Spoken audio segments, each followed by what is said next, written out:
Hey guys, welcome back to Red Iron Adventure. My name is Brian, and if you hadn't been here before, we're a channel all about barndominiums, country living, and moving out and making our own little homestead outside of Houston.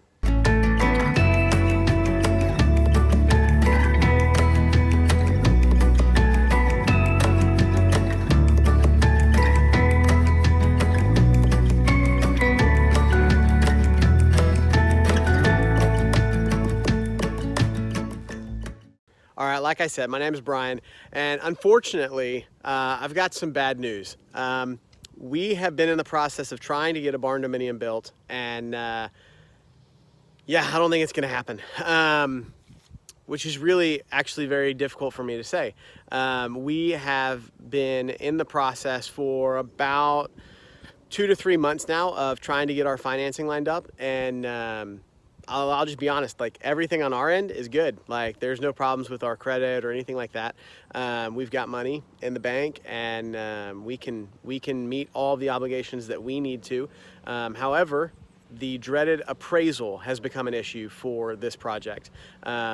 We were very specific with our lender about what we wanted up front, and he honestly knew what we were doing, and it wasn't even his fault that this didn't work. His company actually does do barndominium loans.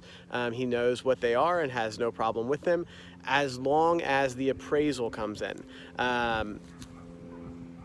This thing just totally caught us off guard.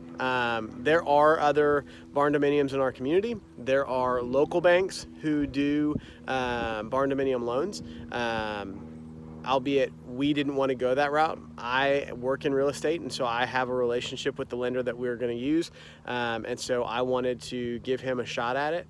And now we're like not even hip deep or neck deep, or we're in over our eyes on this deal. And so we are in the process of trying to figure out what the alternatives are. We've sent our plans to a couple local builders who are going to give us some quotes on wood framing the structure and wrapping it in metal. They're also going to give us some price quotes on wood framing the structure and wrapping it in a board and batten, some more of a farmhouse look, and doing just a shingle roof. We're also looking at some build on your lot lenders, or I'm sorry, build on your lot builders who have some of their own kind of plans. We're kind of not entirely back to square one because we do own the land, but as far as the house goes, we're a few steps back now, which kind of threw everyone for a loop because it is not what we were expecting.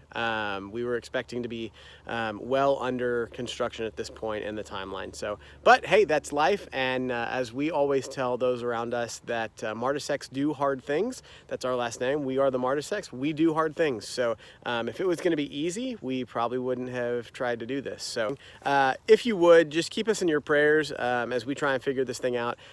We need to figure it out because we're in an apartment and we don't want to stay there long term. So anyways, if you have any thoughts or questions, feel free to leave a link down below. I will be posting another video about specifically what happened with the appraisal, because I do think that had we had some conversations in the beginning, we probably would have done this a little differently. But that'll be a much more specific conversation geared towards financing and real estate end of what I understand as a realtor. So anyways, I hope you guys have a good one. We'll catch y'all later. Bye.